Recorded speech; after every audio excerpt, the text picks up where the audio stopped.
Welcome to Inspired Sundays for the weekend of January 8th through the 10th.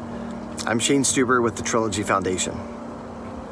Lately, I found myself interested in a weird word, contagiousness, right? It's pretty weird. I'm not talking about just being contagious with a physical sickness, which we've all been hearing about for a long time now. But I've also been thinking about how other things are contagious, like goodness or negativity. Those things are contagious as well.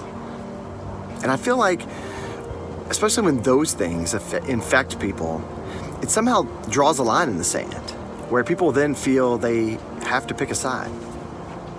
William Shakespeare said this: "There's nothing either good or bad, but thinking makes it so." And that reminds me that when we are truly focused on something, good or bad, that's what tends to surround us.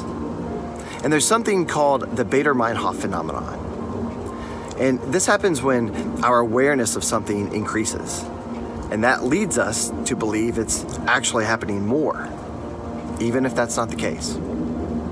Well, if that's the game our brains want to play on us, then we have the power to program our brains to work for us.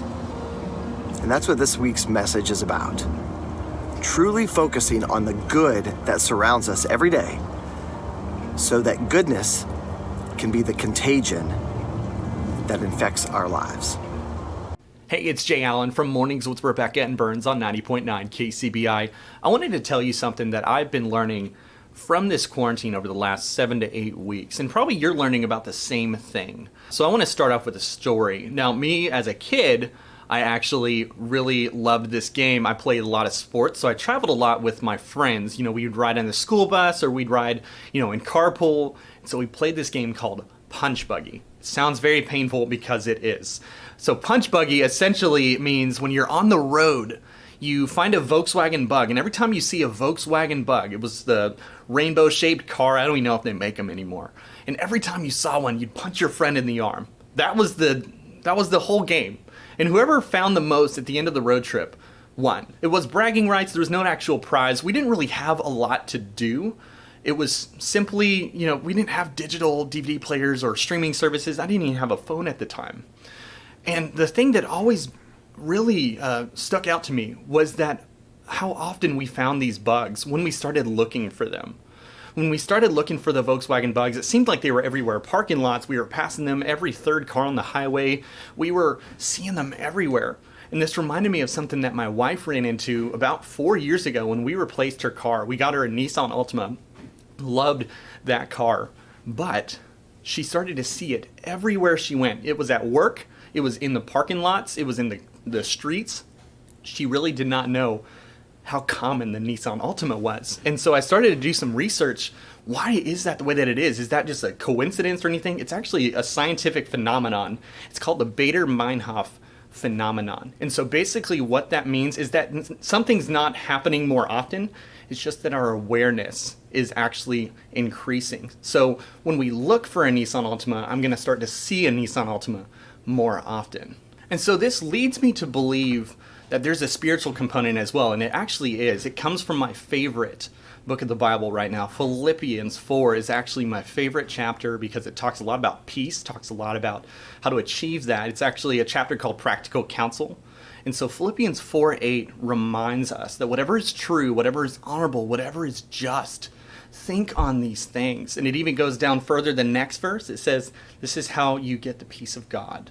And so just thinking about this, where I can watch the TV 24/7 and know that I'm going to see a COVID-19 status of how many deaths people are experiencing in their state or how many cases are going up, and you're watching these cases go up. You're watching the bar on the bottom where it shows the economy and it shows all these red arrows going down, and it shows the bear market of everything that's happening.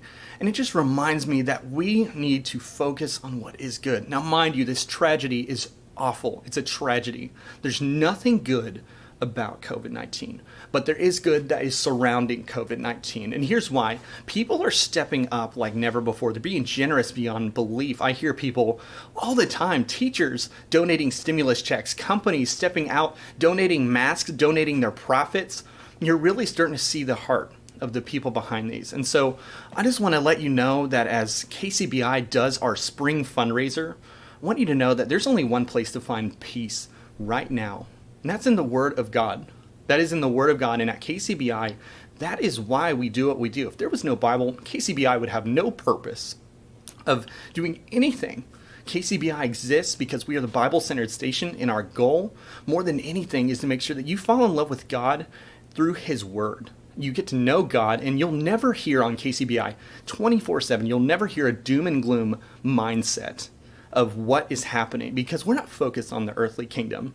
Of course, we can look at the political stances, we can look at all this, we can hear all these opinions. At the end of the day, this doesn't matter. This is shaping us, and I don't know why this happened. I don't think we'll ever know, but it's not our job to know. It's not our job to know why this is happening. It's not really our job to concern ourselves with, what God is doing, because this reminds me of Job. Job never found out why he lost everything. Now, mind you, he gained double what he had before. But you got to know, he still lost all of his kids. He still lost everything he had. He still lost a ton of animals. He lost everything. That didn't not hurt. Job never found out why. And God actually came to him and said, you'll never know why. You can't understand that. And so Job lived the rest of his life knowing that I may never know why, but I know that God is walking with me. In this world, what is important to you? Do you want to be focused on what's on TV, the negativity? Or do we want to focus on what is good, what is true, what is honorable? Just like what Philippians 4 says. I tell you, if you look for the good things, you will surely find them. I want to thank Jay Allen for that quick but powerful message about focusing on the good in this world. And now my prayer for us this week.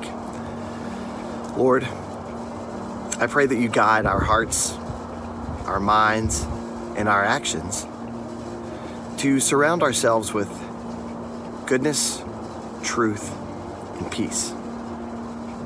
We do that, of course, by putting your love first, which really is the pinnacle of goodness in this world. Lord, please help us focus on the good you've put everywhere around us and the good that we have the opportunity to create for others. Please help us spread the goodness, your goodness, everywhere we go this week, so that love is what replicates and touches everyone. Stay safe, stay healthy, and God bless.